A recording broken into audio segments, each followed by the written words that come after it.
What's up, guys? Los Angeles in the evening. If you're an EVH fan like I am, you're gonna love this, and I can't wait to get your comments and opinions. But if you know, or you're in one of my groups, you know I've been trying to get this thing or try to track this thing down for years now.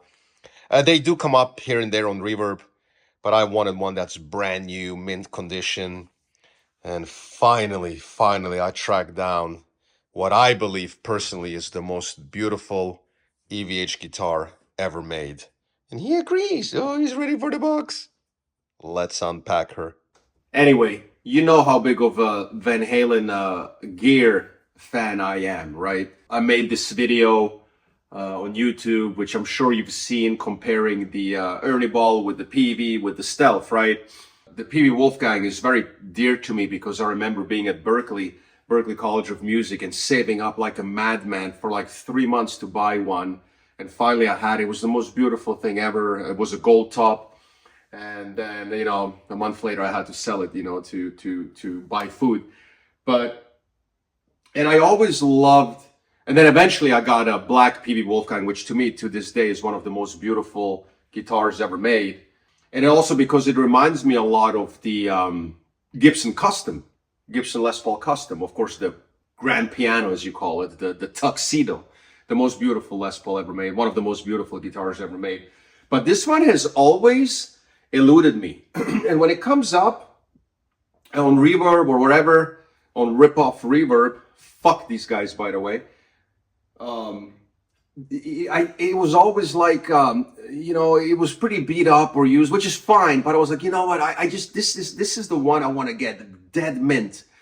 And my friend Anna, actually in the EVH group that I run, decided to sell hers, and she was the first owner. And this thing is like dead mint, and what a wonderful lady and person she is. So I'm so stoked because this one is always, as I said, eluded me. And to me, it's one of the most beautiful one. After 3 years of making them, they decided not to make them. And, the Stealth came out. That became, of course, very popular. And again, such a departure for Eddie with the ebony fretboard. And, and I've done a review on that too. Actually, 2 reviews. I own 2 of them. And then I didn't bother with the EVH Signature. The prices started getting crazy. And it's kind of the same thing, just with the kill switch, and the chrome hardware rather than, but I love the Stealth. To me, it's one of the sexiest guitars ever made. But this, to me, I think is the most beautiful one of them all. To me, and this has a lot of things that the PV Wolfgang didn't have. And we'll get to that. For one, it's gloss and the binding. So let's unpack this and see. Oh man, I can't believe it's here. But I can't wait to hear your thoughts and your comments, because I want to make this kind of like a discussion. So I can't wait to see what you guys think of this. Oh, yes. Oh, yeah. This, my dear friends. Wow. That is, see, that's what I'm talking about. The Wolfgang didn't have the front binding. And of course, I'm talking strictly aesthetics now, you know what I mean? Same pickups that ended up being in the Stealth. And, the Stealth was such a departure. This is still classic Eddie. And I never liked the custom shop ones, with the blocks and the, the glued on headstock. It tried way too hard to be a Les Paul. This is still Van Halen, and my God, look at that thing, dude. And what's so great is, of course, here you have the birds eye with the maple. You can see, look how thick it is, glued on, and look at the quality of that wood. Let me zoom in here.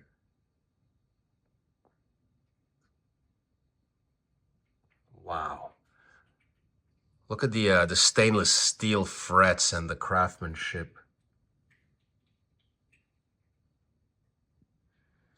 And these were only made from 2009 to 2012. And my God, what a beauty. And to me, this is the all-time most beautiful. This is the only guitar I think is more beautiful than the PV Wolfgang, because it's pretty much the same guitar. Well, that's a little bit of a kind of dumb statement, but if you know what I mean, aesthetic wise, because you know you have the black, the gloss, the bird's eye, so kind of like the evolution, if you will. Of course, the pickup's much different, the bridge is different, you know. These are we can argue about the quality, but the binding, it had that Les Paul custom binding from the top, whereas the PB Wolfgang kind of looks a little bit flat because you know it doesn't. And again, that's just me, but man, look at that! Wow. And here it is, 2009, the first run, the first year. This was huge because this was when he switched over to Fender, and the guys that make Jackson, right within the Fender floor, building them, and it becoming his own brand. This is September 30th. So the first year, the first run of them. You know, when it's a first year, they have to do amazing work, right?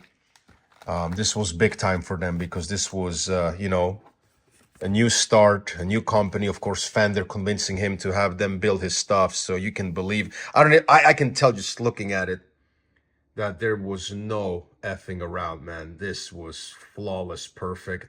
This started with the dual graphite rod, which is freaking overkill, you know. Just stainless steel frets. I mean, Skip was the guy's name.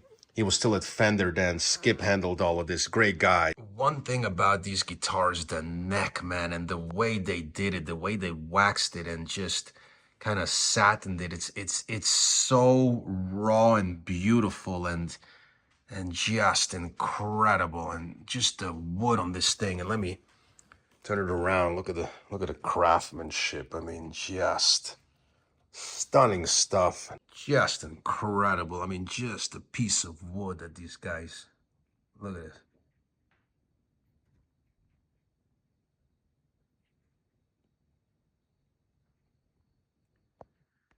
I mean, just pure porn. And yeah, I mean, this thing is, where's my microfiber? You know, we got a microfiber this out when it comes to black. I mean, look at this thing. Oh my God, this thing still has the plastic. Holy moly, this, wow. Look at that. Yeah, it still has the plastic on it. Yeah, and after that, when they switched to the stealth, this wasn't an option anymore, which was really shocking. I talked to Skip about this many years ago. And yeah, it was kind of, they wanted to keep this exclusive, and they were pushing the custom. And you know, the custom, I don't know, it just never sat well with me. I think it had the 4 controls and the set neck, and but man, this thing is just a total stunner. And you know what's so great about this? To me, it's like a PB Wolfgang, but improved. We can argue about the headstock. You know, it works because of the white and black shiny with the chrome. I think it works on the stealth. You know, I think the PV headstock is one of the most beautiful headstocks ever made. You let me know. But man, this guitar, just look at that wood. Look at this. And keep in mind, this guitar is now 15 years old, direct mounted. The new EVH Wolfgang pickups, they're absolutely incredible. I think this is reversed too. Just the quality, you can tell of the switching. Let's open up the back real quick. Again, the very soft, you know, kind of, and then here, of course, yeah, the tone. Oh wow, the tone is soft on this too. On the Wolfie, it's really strong. On the Stealth, I should say. Here, they're both, and you know, very good. He never really liked the tone, as we know, but just look at the string alignment, just perfection. Let's open it up real quick. They are 250s.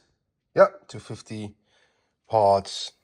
Man, just gorgeous. Nothing fancy to see here. This is what, a 37? I can't tell. Yep, 37. I figured this, of course, is going to be real beautiful to put a big block in there, like a, man, 45, whatever. I mean, I'm going to max this out. These guitars stay in tune. It's ridiculous. And I love that it's dive bomb only. That's the best part about this system. This detuner really works. It's flawless. It's dialed in. It actually works. It works. It's always in tune.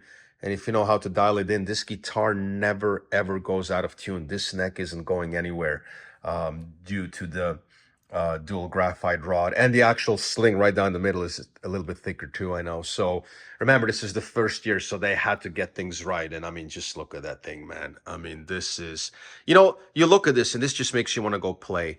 And it's sentimental because, you know, once you get to the stealth, it's, you know, the PV days are kind of at that point, you know, you're moving on to a different chapter. But here you still have that PV Wolfgang. And again, I love the binding that the PV Wolfgang doesn't have. It's just on the side. And it's just, yeah, man, I can't wait to plug this thing in. So I just wanted to show you real quick a video of it without light blasting on it, just so you can see how gorgeous this thing is. And then tomorrow we'll plug it in real quick. You know, it's going to sound pretty much like on all my other reviews, but just look at that. All right, it's now the next day. Still a gloomy day in LA. And let's just give it a quick few sounds. Remember, this is not a review. It's just a love letter to what I think is one of the most beautiful Van Halen or guitars in general ever made. You know, if you love the PV Wolfgang, if you love the Ernie Ball, this to me is kind of where it all came together. And it's just, yeah, it's just one of those masterpieces, you know.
You know, you immediately get nostalgic when you're on that neck pickup. You instantly hear that Eddie sound.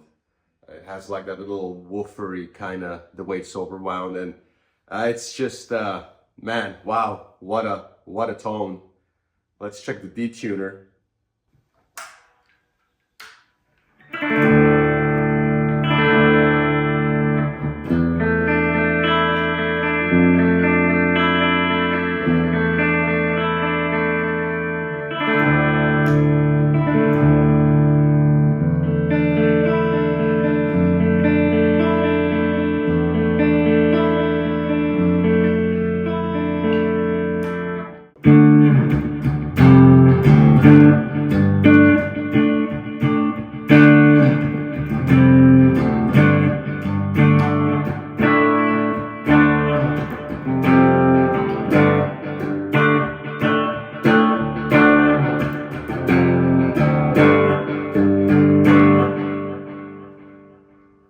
Wonderful sound. Let's check out some crunch. I'm going to put the Friedman BEOD in crunch, or in overdrive, I should say. No need to go to the high gain. At that point, you're not much checking the pickup anymore. But speaking of Van Halen, might as well just stay with the same riff. And so check this tone out on the neck pickup. And if you added a little flanger, you'll be right there. And of course, if you're on the blue channel on the 5150, you'll really get like that, you know, that it's a little compressed mid-range that it has that I love. But even on the DeVille, it sounds pretty awesome. Check it out.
Notice even on a lot of gain, just the clarity on the pickups, and you'll never get the real idea on YouTube. It compresses the sound, but man, it just sounds so cool. We'll give it just for a few seconds some high gain stuff, you know, for nonsense, but it's such a fun neck to play.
Nonsense, but let me